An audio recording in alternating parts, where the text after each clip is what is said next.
Παιδιά, καλώς ήρθατε σε άλλο ένα βίντεο. Σήμερα θα παίξουμε με έναν φίλο μου το Showdown.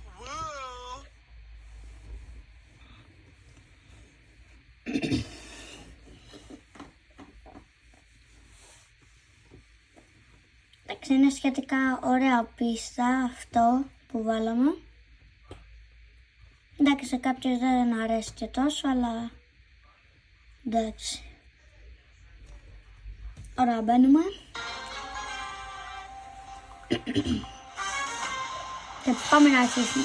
Οι αντίπαλοι μας είναι σχετικά δύσκολοι, αλλά εντάξει.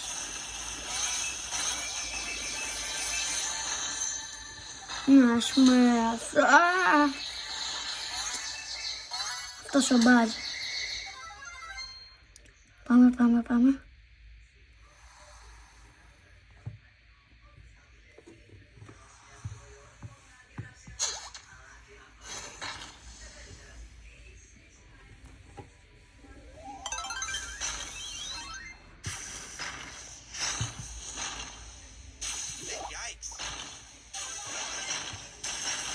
Wow.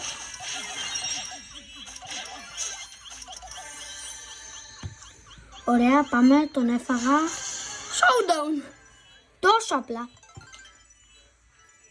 Δεν πήραμε ούτε ένα kill. Ωραία, πιστεύω πως θα βγούμε δεύτερη, εντάξει, είναι πολύ προχωρημένη τώρα. Ή βασικά, όχι. Αυτή είναι που φάγαμε και πριν, τους έχουμε. Πάμε. Ωραία, εντάξει, βγαίνω.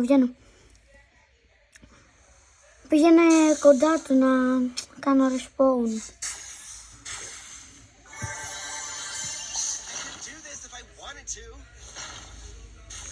Ο άλλος έχει 15. Ναι! Ο Crow έμεινε. Αλλά είμαστε και οι δύο low. Χάσαμε. Εντάξει, δεν πειράζει, βγήκαμε δεύτερη. Γεια σας παιδιά, αυτό ήταν το βίντεο και θα λέμε γεια.